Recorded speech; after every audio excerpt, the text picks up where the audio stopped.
Okay, the one thing that China is not open about, when you're suggesting that India's economy should be open and to be protectionist is actually protecting vested interests. What about democracy? What about political and civil liberties? And I ask this because there's a huge question around, for example, China's treatment of its Muslim population, and this is a story that never even gets addressed, never even gets spoken about. 大家好，我是老吴。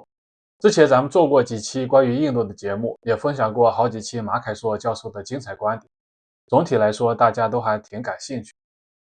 相信大家对马凯硕那种看问题一针见血、讲话直击要害的风格已经不陌生了。同时，我们也见识过一些印度主持人，像之前那位贾康哥或贾康姐那种张嘴就来、信口开河的风格。今天这期我们要来看看马凯硕和另一位印度资深女主持人的一段对话。话题围绕中印关系。说实话，这位女主持人已经算是相对理性的了，但一提到中国，她立马火力全开，问题也很情绪化，带着明显的偏见。举个例子，她一开场就质问马凯硕：“你建议印度开放经济，那中国呢？中国有民主、人权、公民自由吗？”她还特别激动地提到所谓新疆穆斯林被迫吃猪肉的事儿。当然，这种说法早就被证实是某些媒体捏造的假新闻，纯粹是抹黑，没什么新鲜的。更讽刺的是，他口口声声关心中国穆斯林人权，却对印度自己国内对穆斯林的打压只字不提。大家都知道，这些年印度教民族主义兴起，穆斯林处境越来越艰难，暴力事件频发，很多国际人权组织都已经出面警告了，但这些咱们这位主持人都视而不见。所以接下来这段对话就非常精彩，看看马凯硕是怎么在面对这位对中国充满敌意、双标的主持人时，依旧冷静应对，不动声色地讲清楚道理，还巧妙地给对方上了一课。Okay, the one thing that China is not open about, when you're suggesting that India's economy should be open and to be protectionist is actually protecting vested interests. What about democracy? What about political and civil liberties? And I ask this because there's a huge question around, for example, China's treatment of its Muslim population, and this is a story that never even gets addressed, never even gets spoken about. We saw a shocking story on Al Jazeera this week, which spoke about Muslims in internment camps being forced to eat pork every Friday as part of what's called re-education. Do civil liberties not matter at all? When it comes to India, the whole world comments. When it comes to China, everybody's quiet. Well, I think, as you know, India was very upset when Prime Minister Trudeau yesterday made some comments about the farmer protest. Yeah, and I think we in Asia are wiser than the West is. And just to put in a big historical context, I've been a student of the West for a long time. The West has lost its political domination. It has lost its economic domination. It only now has intellectual domination. And it preserves its intellectual domination by lecturing the whole world on human rights issues, when the West, as you know, is completely hypocritical on human rights issues. I'll give you a simple example. The European countries will condemn any country that carries out torture, right? If India carries out waterboarding, the European countries will be the first to insist that India stops waterboarding. But when the United States was the first major developed country to reintroduce torture, the European countries kept absolutely quiet. But whenever any government tries to criticize any country on human rights, I say they've got double standards, because they will only criticize their adversaries and not their friends. And just, since you mentioned how bad the human rights situation is in China, in the 1971, when the United States was fighting the evil Soviet Empire, it had a choice. It could either join the world's largest democracy in India to fight the Soviet Union, or it could fight the largest communist government in the world, which, by the way, under Mao, saw far greater human rights abuses than anything you have in China today, right? Far greater. And you know what? The great democracy, United States, chose China over India. And I think many Indians, if you don't mind me saying this, can be very naive about geopolitics. Geopolitics is not about friendship. Geopolitics is not about whether they like you or love you. Geopolitics is all about what's in my interest, and that's what they will do.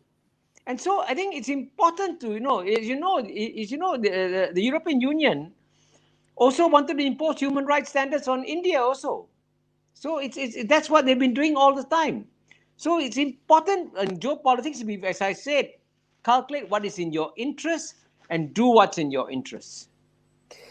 But what happens then to civil liberties? I actually agree with you. I agree with you on the one point that you make, that a lot of commentary by the Western world is full of humbug and full of hypocrisy. I mean, I remember this time, for example, when Obama was on a presidential visit to India, and before going, he made a lot of comments about the constitutional sort of need to preserve pluralism in India, which of course is all true.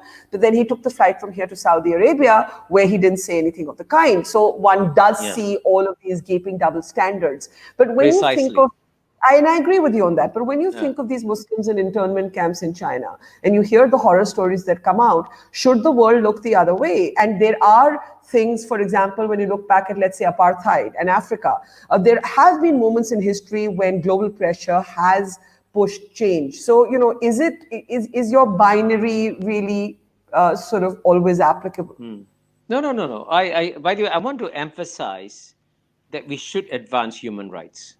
Yeah. Because, I don't want to live in a country where my nails are being pulled out, I don't like that. Yeah. But just since you mentioned apartheid, I mean, you must surely know the reason why the apartheid regime was so resilient and could survive so many years is because United States and United Kingdom supported South Africa. And you know that the United States Congress declared Nelson Mandela a terrorist.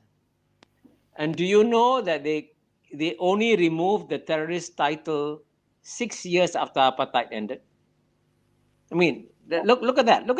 So you tell me that United States is a defender of human. United States. I don't care about the United States. I'm just asking how the world should react. The world is not the United States. True. But at the same time, I completely agree with you. But as you know, if someone came to India and lectured India publicly and say, why did you tear down the mosque?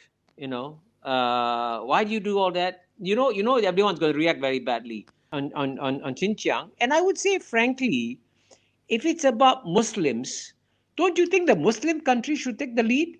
How is it that when the Western countries wrote a letter criticizing China, not one Muslim country supported that letter, not one. But when you speak about the silence of the Muslim countries, one of the countries of the world that has remained silent is Pakistan.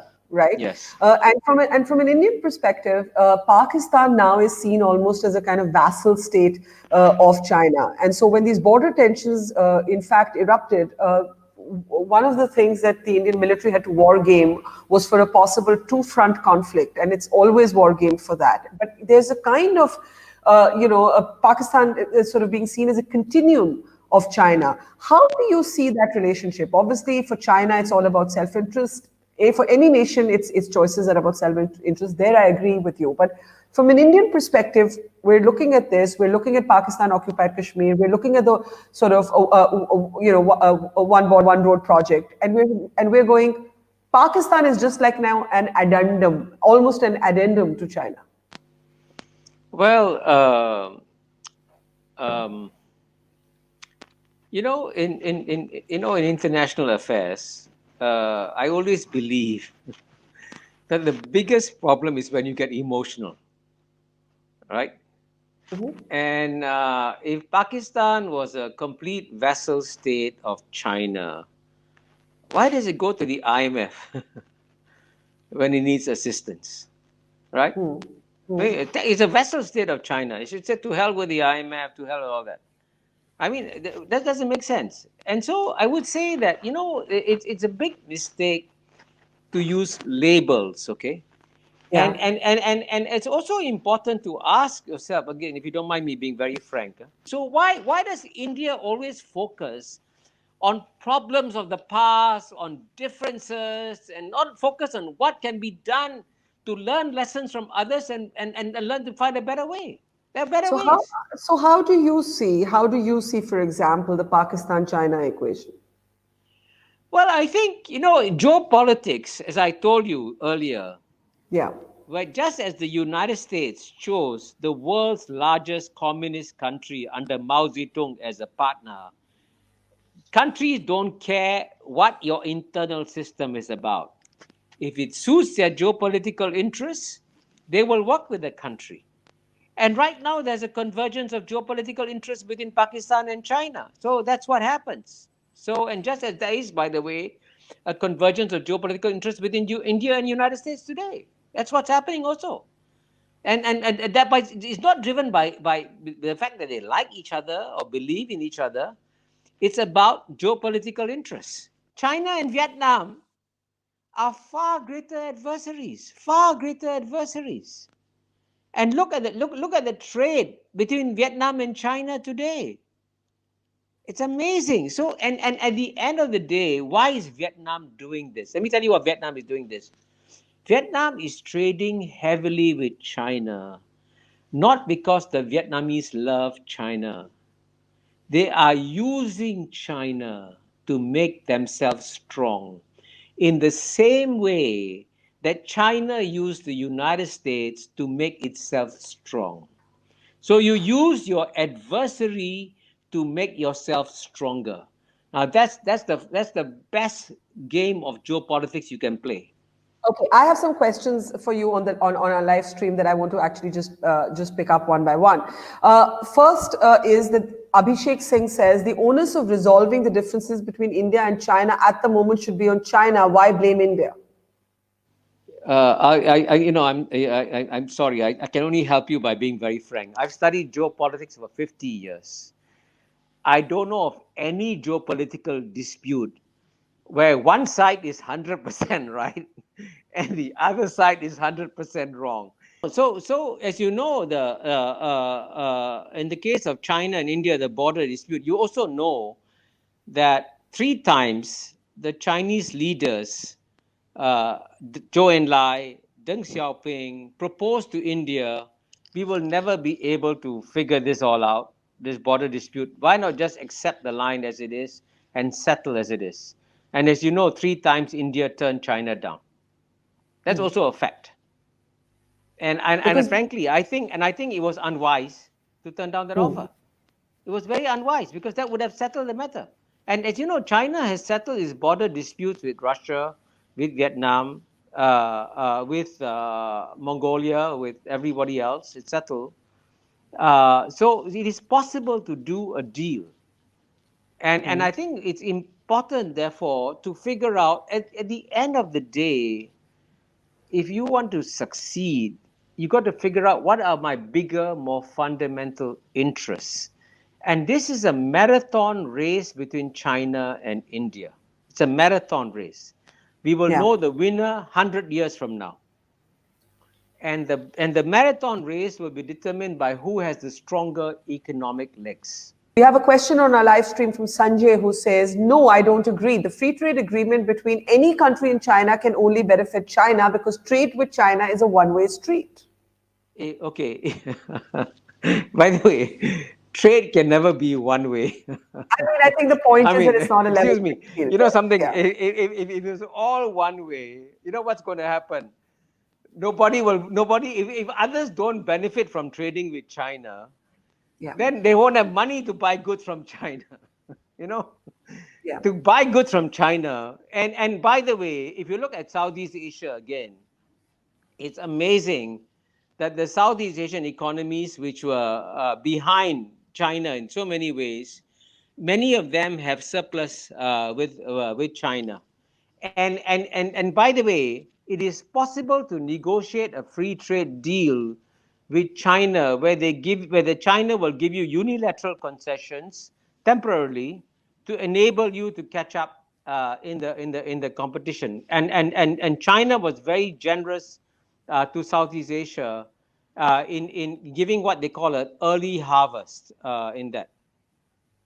So I want to give you a sense of how a lot of Indians feel, and that's why I'm picking up an emotional question, even though you spend a lot of time of the conversation saying the one thing you should never be in geopolitics is emotional. But this reflects how many Indians are thinking and feeling today. Nandita Ghosh on our stream says China wants to push India into a war and then it will crush India. There is a sense, what you call the marathon competition on between India and China. There is a sense that there's room for only one winner here, right? And that is why the kind of sort of coexistence that you're speaking about, even though there are not the kind of historical conflicts that India has with Pakistan, with China. And I remember Modi used to say before this border conflict that not one shot has been fired at these borders for decades. That unfortunately now doesn't apply. We're actually seeing a kind of, we've seen a military conflict. But how do you address this Indian apprehension, which is very real, which is very widespread, that now the narrative is it's not Pakistan, it's China that's the real adversary. It's China that has blocked, for example, UN sanctions against terror groups like the Lashkar-e-Taiba, the Jamaat-e-Dawa. You've served as the president of the UN Security Council. You know what these concerns are about. So just address that concern that China does not even stand with India on the issue of terrorism.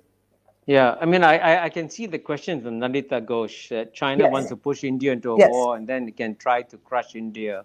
Yes. Sometimes some truths are very painful. The Chinese are very, very concerned about a war. But they're very concerned about a war with the United States. Very concerned. Right. Because the United States is clearly trying to push China down. I mean, that's obvious, for obvious reasons. And if you go to Beijing, and of course, I've been there a few times, and you mention India, they look very puzzled. Oh, really? They're concerned about us? Why? China, I was amazed at the indifference of the Chinese to India. Because for them, their number one threat, and by the way, there'll be a monumental struggle between US and China in the next 20 years. The Chinese have only one obsession. They got to survive this US onslaught against China, which is coming, which is, as I say, I've documented in my book, Has China Won? And they are focused on that. And so as a result of that, that creates opportunities for others. So it creates opportunities for Southeast Asia. Because in Southeast Asia, because China doesn't want Southeast Asia to become an anti-Chinese lake, the Chinese are doing their best to build win-win economic partnership with Southeast Asia. And I can guarantee you this, that if you can sit down and have a rational dialogue, where you've got to push aside your emotions for a while, you'll find that China will be very happy to work out a win-win arrangement with India too, for the same reason that they want to focus on the United States. And you're right to point out the major trade deficit between US and within China and India. You're absolutely right. But there are ways and means of dealing with trade deficits. And for example, when the United States was very worried about the major trade deficit with the Japanese, as you know, the United States and Japan had negotiations, and the Japanese agreed to what is called VERs, voluntary export restraints. So that what I'm saying to you is there's no problem in the world is new. Every problem has got a precedent, and so you can find ways and means of dealing with it, and then take advantage of the larger market. And there are questions on that, and I'll come to that. But if the Chinese are indeed indifferent to India, how do you explain this mass military buildup at the border with India? Well, why block sanctions against terror groups like the JUD and the Jaish-e-Mohammed and the Lashkar? But as you know, I mean, I'm sorry to say this, one man's terrorist is another man's freedom fighter. Exhibit A, Mandela. Mandela was called a terrorist by United States, as you know. But on the cases you mentioned, yes, it's unwise of China to block the designation of terrorist groups. I agree with you there. Talking about technology, how do you see the Indian move to block a whole host of Chinese apps? Oh, I would say that's peanuts. Peanuts. Why? You know, life is much bigger than this TikTok PUBG. And this is an example of being petty. It's peanuts. Okay. The Chinese don't care. The Chinese, remember, from the Chinese point of view, there is a much bigger game. And you can ban TikTok, you can do all that. It doesn't hurt China at all. No, zero hurt at all. But the important thing to ask, actually, what if I was an Indian? Yeah. I would ask a very simple question. My number one competitor today is China. Yeah. What is China doing right? What is China doing wrong? What is India doing right? What is India doing wrong? And then calculate. And then I can tell you, let me come onto your program 10 years from now. 10 years. Okay. 10 years from now. Long. And I'll tell you the world, game. and I'll tell you what the world will be. 10 years from now, United States will be number 2. China will be number 1. And you know what? China and the United States will come to some accommodation. 10 years from now. What will happen to China? The United States and China and India? Where will China and India be 10 years from now in this equation, in your opinion? It all depends on how cunning India is. It all depends on how you play the game. Right. You see, right now, you have a window of opportunity because China is still number 2. It's much easier to negotiate with the number 2, not with the number 1. But you want to wait 10 years? Then when you negotiate with the number 1, it's much harder. So you got to be very brutal about these things, and stop being so emotional. I mean that's a fundamental problem with the way Indians look at the world. And by the way, I'm not. Every other country looking at this whole thing is sort of wondering why are the Indians so can't set aside one thing and say, okay, let's focus on the big picture. The big picture is the economic game. Right. And are you winning the economic game, or are you losing the economic game? It's very simple. 好，这段马凯硕和印度主持人的对话我们就分享到这里。面对主持人那些带着偏见甚至基于假消息的指控，马凯硕始终保持着资深外交家的冷静，没有被带进那些情绪化的陷阱，也没有去争论真假，而是用更高段位的方式化解。他直接点破了西方在人权问题上的双重标准，虽然没有明说印度，但他的话里其实已经暗示得很明显，该听懂的自然听得懂。他也语重心长地劝印度别那么情绪化，要多一点理性和灵活，把心思放在发展经济上，善用大国之间的矛盾来替自己争取空间。可以说他是用经验和智慧，不动声色地把主持人那套敌意满满的叙事给带偏了，反过来给印度上了一课，什么才是真正的大国智慧。当然了，照印度那种一贯的迷之自信和大国心态，我猜马凯硕这番话很可能是对牛弹琴。好了，本期就分享到这里，咱们下次见。